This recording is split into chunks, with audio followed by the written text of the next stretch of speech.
नमस्कार दोस्तों, आइए देखते हैं दो खबरें, एक भारत की, दूसरा ईरान की।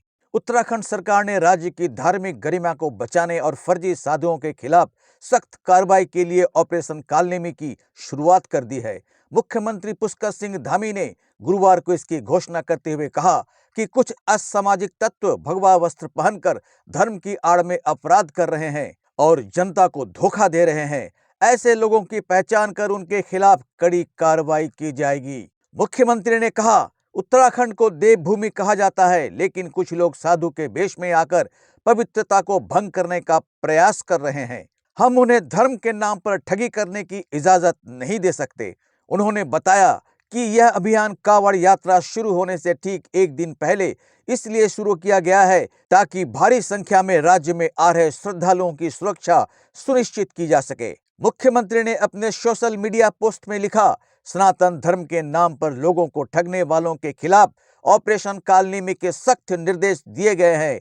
आज समाज में कई कालनेमी सक्रिय हैं जो धार्मिक वेश में अपराध कर रहे हैं। हम उन्हें बख्शेंगे नहीं। रामायण में कालनेमी एक ऐसा राक्षस था जिसने साधु का वेश धारण कर हनुमान को धोखा देने की कोशिश की थी, लेकिन हनुमान ने उसे पहचान कर मार डाला।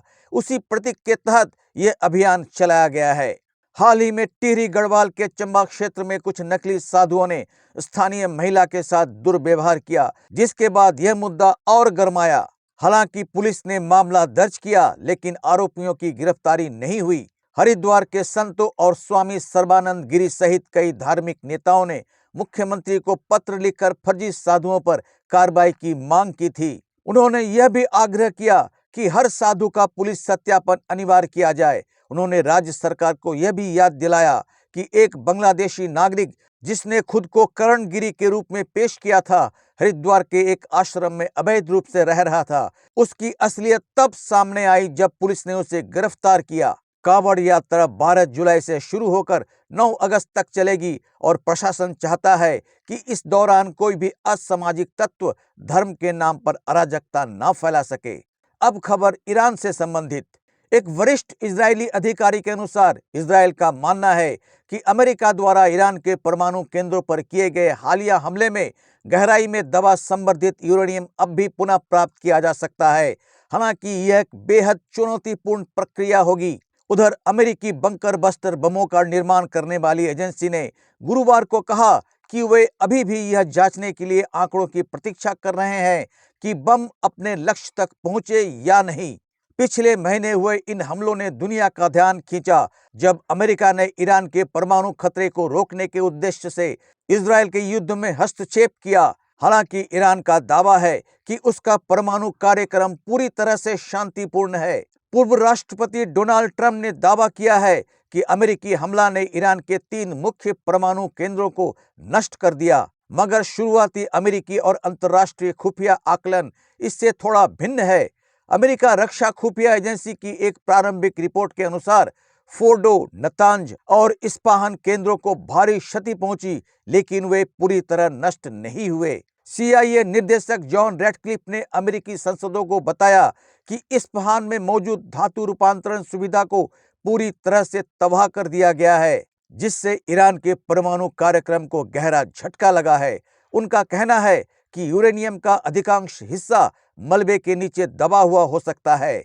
इजरायली अधिकारी जिन्होंने गोपनीयता की शर्त पर पत्रकारों से बात की, ने बताया कि ईरान ने अपने संवर्धित यूरेनियम को तीनों स्थानों फोर्डो, नतांज और इस्पाहान में वितरित किया था और युद्ध से पहले उसे स्थानांतरित नहीं किया गया। उन्होंने कहा कि संभव है इस्पाहान में दबे यूरेनियम को ईरान वापस प्राप्त कर ले, मगर यह बेहद कठिन होगा। हालांकि परमाणु विशेषज्ञों का मानना है कि हमलों के बाद ईरान ने शायद अपने बाकी भंडारों को सुरक्षित स्थानों पर पहुंचा दिया होगा। इस बीच अमेरिका की ओर से कहा गया है कि उन्होंने तीनों स्थलों को पूरी तरह से नष्ट कर दिया है। अमेरिकी रक्षा विभाग में कार्यरत 2 वरिष्ठ वैज्ञानिकों ने कहा कि उन्हें अब तक यह नहीं पता है कि GBU-57 बम अपनी निर्धारित गहराई तक पहुंचा या नहीं। ईरानी राष्ट्रपति मसूद पेजेशकियन ने एक इंटरव्यू में बताया कि अमेरिकी हमलों से परमाणु ठिकानों को इतना नुकसान हुआ है कि अधिकारी अभी तक वहां तक पूरी तरह नहीं पहुंच पाए हैं। उन्होंने कहा कि ईरान अंतर्राष्ट्रीय परमाणु निरीक्षण एजेंसी के साथ सहयोग फिर से शुरू करने को तैयार है, लेकिन निरीक्षकों को अभी पूर्ण रूप से पहुंच देने की स्थिति में नहीं है। आईएईएफ प्रमुख राफेल ग्रासी ने हाल में कहा कि यूरेनियम संवर्धन और रूपांतरण की क्षमता वाले तीनों ठिकानों को व्यापक नुकसान हुआ है, लेकिन अगर ईरान चाहे तो इन्हें फिर से शुरू किया जा सकता है।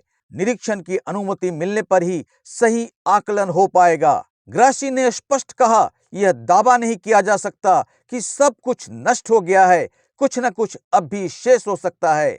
तो ये थी आज की कुछ विशेष खबरें। मिलते हैं अगली वीडियो में, तब तक जय हिंद, जय भारत।